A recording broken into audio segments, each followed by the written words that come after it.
So welcome back to another video. This is TeamOverclocked bringing you guys a $750 gaming PC build for the months of November and December 2016.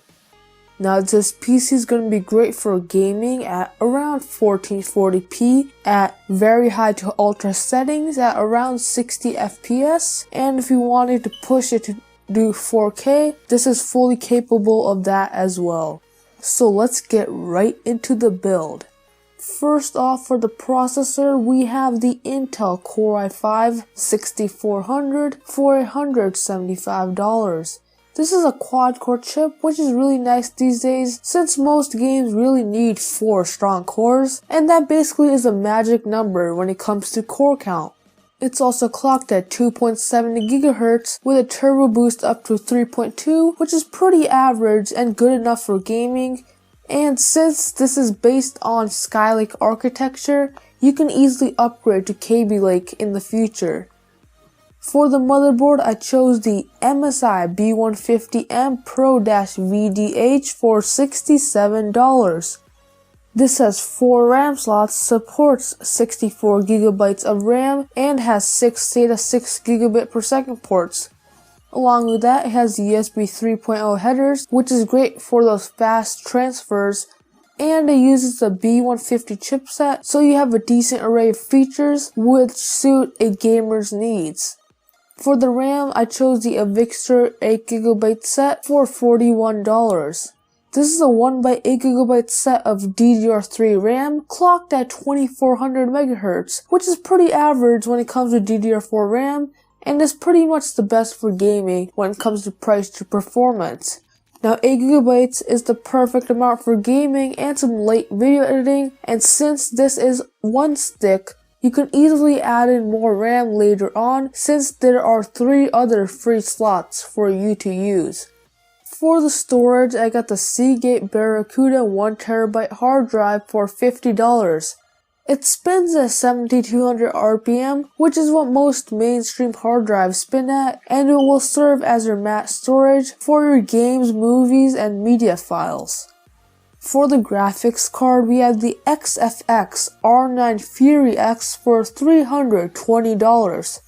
This is clocked at 1.05 GHz, has 4 GB of HBM memory, which stands for high bandwidth, and it has a really high bandwidth while being clocked really low, which can be useful when gaming at high resolutions. And along with that, it has a TDP of 275 watts. Now don't worry about the temperatures on this, since it comes with a built-in water cooling loop, which is really nice for keeping this cool under load. This is great for gaming at 1440p at really high settings, which is great for a $320 graphics card, and it will be also great for some 4K gaming if that is more your thing. In case you guys need a reference for how fast this is, this performs about on par with the 980 Ti and the GTX 1070. Probably slightly slower than those two, but this is a pretty good deal since it is much cheaper than those. For the case, we got the Corsair Carbide 88R for $50. This has a lot of drive bays, so you can put as many drives as you want here for a budget gaming build, and it features a decent array of cable management holes, which is great if you want to keep your build looking nice and clean, and if you want the building process to be a pretty simple and straightforward process. It also has a sleek side panel window, which is nice if you want to admire your work, and it also has a nice brushed aluminum finish, which looks really nice and professional. And to top it all off, the icing on the cake is the USB 3.0 front panel connectivity. So this is a pretty packed case for the price.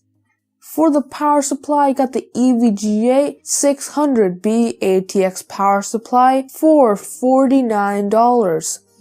This has 80 plus certification, meaning that 85% of the power being pulled from the wall is going to be going straight to your PC, because a lot of the time with lower efficiency power supplies, some of the power gets turned into heat, and that's just less power for your PC to use.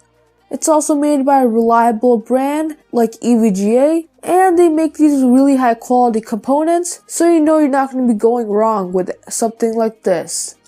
So yeah guys, that's all for today. If you liked the video, please overclock the like button. If you didn't like this video, please dislike this video and subscribe for more content like this, and I'll see you guys in the next one.